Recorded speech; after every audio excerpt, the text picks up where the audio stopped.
Hello, I'm Johnny Bairstow and welcome to this Future Net Zero Insight. Today I'm speaking with Rhonda Doyle, the Director of Operations and of Services and Projects in Ireland at Schneider Electric. So thank you very much for joining me, Rhonda. How are you? I'm good, Johnny. Thanks. Great to be here with you today. Just before we get into what we're talking about, I don't suppose you could run me through exactly who you are and what you do at Schneider. Yeah, sure. So quite a newbie in the Schneider world. So I joined in January during COVID. I'm here now 8 months. As you said, Director of Operations, Projects and Services. And really what that means is, are we delivering on our plans for our customers? So are we maintaining their contracts? Are we delivering the projects that we committed to them? And then behind the scenes, how are we making all that work in the most efficient way possible as well through our people, our processes and our tools? And yeah, just making it all come together and hopefully for our customers, making it look easy on the other side. Fantastic. And you mentioned you're a newbie there to the role. That must have been difficult, or not difficult necessarily, but unusual circumstances to settle into a new position. What do you think you've changed so far?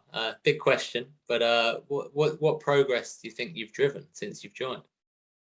I think evolving Ireland on. So, we're part of a bigger company and part of it, we talk about a UK and Ireland zone. I think our teams are so focused on executing for our customers that having someone come in and say, what are the tools, processes, procedures, and even our people, culture, and strategy that we need to evolve? So kind of took it under my wing to identify a couple of initiatives. And actually there was quite a number waiting for me as well when I came through the virtual door. And making sure that we're connected to the bigger Schneider so that as new internal tools and things come on board, that we can roll those out quickly and easily for our employees as well. I think I'm very conscious of the different populations that we have. So while a lot of us have been behind our screens at home like this, we've engineers who are out on site all the time during COVID. Hail, rain or snow, they're out there working. And how do we access, developmental things for them? How do we help them feel engaged in the population? So in addition to thinking about our customers, I'm also thinking a lot about our employee engagement and how that can be front and center, because I think you need both in order to be successful. But I think driving quite a busy change charter for the team while also trying to keep any noise of that change away from them, just to set them up for success so they can still go out and do their job for our customers. Fantastic. And you mentioned employee engagement there, which I think is a very interesting part of the whole net zero picture. And it leads me on nicely to something I wanted to ask about, which was the importance of diversity, actually, in terms of having a diverse range of voices and opinions, people from different backgrounds and employees contributing to net zero progress. How important would you say diversity is in making sure that kind of the right ideas come out on this journey to net zero, and also to make sure that no kind of groups of the population are left behind on the journey? Exactly. I think even myself, I'm not an engineer, so I'm very conscious of that coming into Schneider and being open and honest about that and saying, that's a different set of skills that I bring. And I think bringing a different perspective on how can we put our customers first. Schneider is, for a big organization. We have a lot of product offerings for our customers, but how can we simplify that so that it feels like one Schneider? So even part of myself coming in was looking at the different populations that we have, from people like ourselves in an office-based environment to people out on the road, and are we hearing the different voices? And then I'm conscious, even myself coming into Schneider, I was part of that diversity hiring and part of that diversity story. And not just from a gender perspective, but knowing that I didn't come from maybe a typical engineering background, that I could bring some other insights to the business, be it customer focused, be it people strategy, and even just general operational excellence on how you run initiatives. So even as I came in, I was very conscious as well, looking at the population. What is our diversity mix? Now we've got a great range of nationalities. I think that's super positive. We've more to do on the women front. We definitely have a number of women in our business and out in the field, but we've a lot more to do there. So we can, for example, challenge our recruitment partners to say, hey, make sure that we bring a diverse panel forward, because when we have a diverse panel, that represents our customers better as well. And they can come forward with ideas when we're trying to work out solutions for our business and our customers. So I think it's really important. Well, yeah, net zero is, well, the climate change is going to affect everyone. So net zero kind of needs everyone's contribution, doesn't it, to make sure that the issues are tackled in the right way? Exactly, yeah. And no one person or one group has all the answers. So the more we can get a cross range of ideas and thoughts, it really helps. And Ireland's committed to net zero by 2050, much like the UK.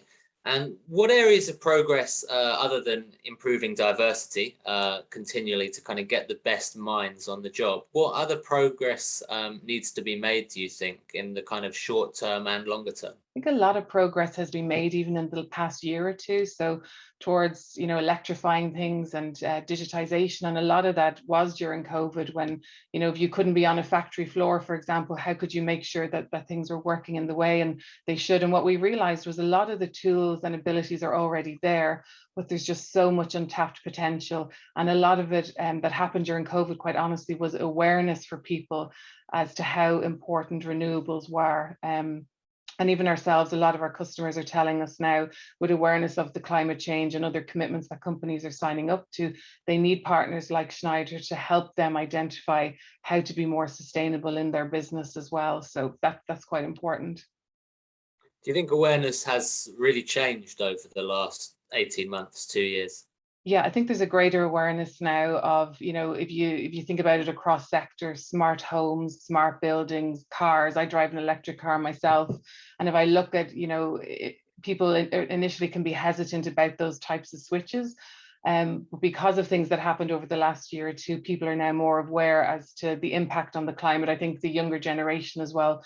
So a lot is already there. So if we think about, there's a greater interest now in green electricity. There's a lot around wind and solar. I'm actually seeing a lot of those types of projects now coming through the business, which is telling us that, yes, the government has set ambitious goals.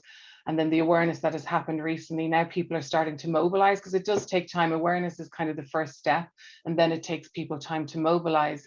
Then it's about accessibility, and a lot of that is pricing. So pricing is coming down in electric vehicles and batteries. Pricing is coming down on solar and wind solutions. And tying back to something I said earlier, as companies now feel it's part of their own brand strategy, they're also looking at ways where it can be accessible for them to start to do things like that. And there's a number of net zero data centers now out there. It's nearly part of every package of a new initiative, whether it's a data center or a new building, that there's efficiency targets and goals as part of that building as well. That's not something that we would have seen. And if we think even on the green electricity front, I think like more than 30% of our electricity in Ireland last year came from green electricity. And as solar and wind come on board, that's going to be more than 40 or 50% by 2024, 2025.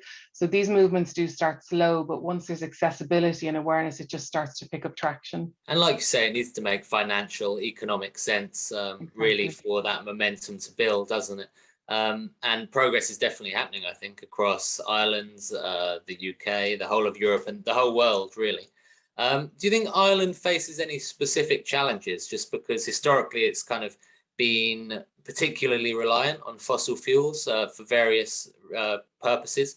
Do you think that's a unique challenge, or do you think it's something that Ireland's dealing with at the moment? Kind of a unique challenge in that, yes, we've a heavy reliance on oil, for example, and heating. But again, if you think about the amount of people now who have little gadgets in their homes that are telling them how to use their heat, the adoption is actually happening.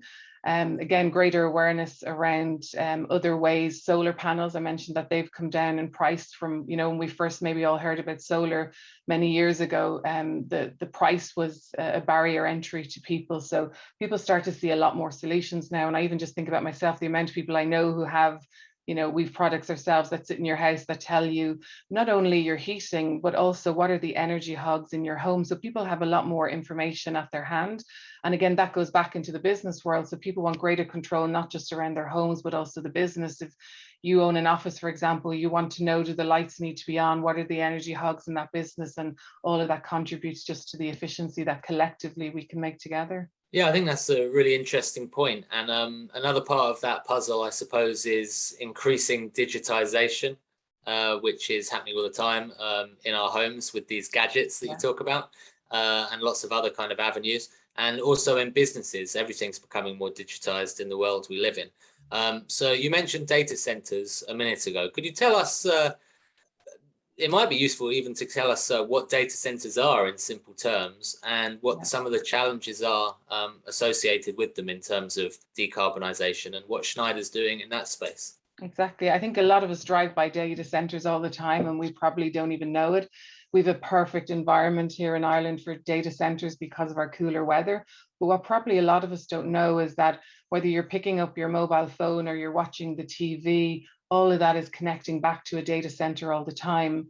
And it's kind of become like our lighting or electricity or our heating. It's a service that we just depend on. But for those a little bit more in the know, you'll also know that in order to power a data center, it creates a lot of energy uses and electricity usage and cooling and things like that. Now, obviously being in Ireland already, it benefits because of the cooler climate, but we need to make sure that the equipment that we put in there can be the most efficient equipment.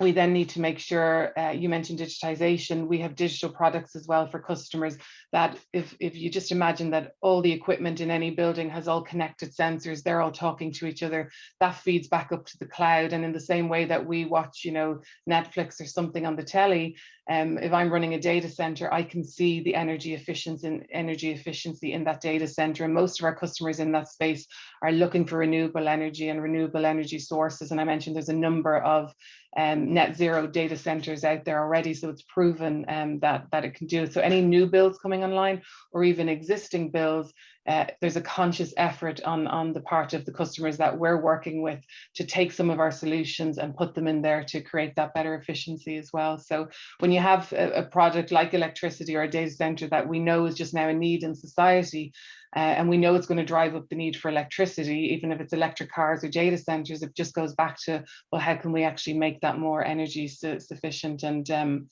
that's where Schneider is a partner for our customers in identifying, here's the possible solutions. And usually for us, it's a combination of solutions that they can put in to make that more energy renewable reliant. Yeah, and that reliance on those data centers is only going to grow, I imagine, in the future. Our society is kind of heading in that direction more and more every year. So this kind of knowledge and expertise is going to have to spread further than Ireland and all around the world, really, because we're decarbonising transport, decarbonising energy generation. We need to decarbonise the data as well. What would you say is needed to kind of share that expertise far and wide and make sure that we can all bring data down in terms of its emissions? What Schneider like to do as a partner for our customers is think about tools, training. I mentioned awareness at the start, but a lot of our customers now are reaching out to us and we can give them tools that identify how much energy that they're actually consuming. And then once you know that, then we can propose ways to them to start to decarbonize that. And again, Schneider is a global company, and yes, Ireland is a hotspot for data centers, but there's another few even around Europe, like Amsterdam, for example, and it's that knowledge sharing across those sites and customers. And typically if we have a case study that works in one region, that's something that you can use to share onwards with everybody else so that they can expand out those solutions as well. How important would you say software and services are becoming now in the customer journey and delivering what your customers want? It's actually critical. So joining Schneider, having done a lot of research myself, we've really gone from what was called like a hard box company where we're delivering products to customers. Now, more than half of our revenue actually comes from digitization. And part of that is what we spoke about at the start is customers don't want to just have a data center, a hotel, or any kind of infrastructure building just there. They actually want to know what's going on in that. And that's what the solutions that we have offer is that it starts with, say, a simple building management system. That could be your home or an office or a large scale building or hotel. It all has connected sensors that are talking to each other. That lifts back up into the cloud. And now you've got this great amount of data that can, tell a hotel, turn off all the lights in the rooms that, we're not using. It can be as simple as that to bigger industries where there's automation as well, so that we're constantly making sure that, again, it's the right time to use the efficiencies and the resources. Yeah, so the smart technologies can kind of, they work in they're energy efficient, aren't they, in a sense where they mean that less energy has to actually be created, which is, as they say, the greenest kind of energy use at all is not using it in the first place. and they give you insights that you otherwise wouldn't have. You know, if we go back again to whether it's our iPhones or our cars, or our little gadget on the wall I mentioned, they're all insights now that we can take actions in our homes. If you found out that an old light in a room in your home was, you know, an energy hog, you can take a decision on that, bring that up to a hotel, for example. Imagine the amount of savings. You know, some of the figures I look at, some of our customers would achieve on average 15 to 20% energy efficient savings just by getting some of those data insights and making decisions in their environment. And if you collectively, you know, group all that together, that's what's helping us towards those global or even our Irish commitments that we need to make. It's about those collective energy efficiencies just all adding up. Thank you. And just to wrap things up, a last question. We've talked quite a lot about Ireland, and obviously all of this you can kind of extrapolate on a global scale.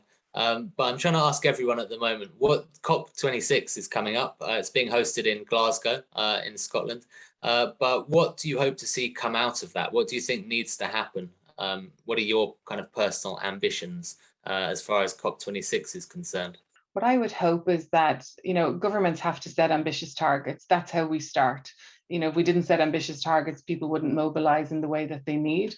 I would hope, though, that we would have a clear view on progress that's already been made, and also the untapped potential that's out there. Like there's a lot of old buildings, and you mentioned fossil fuels things at the start.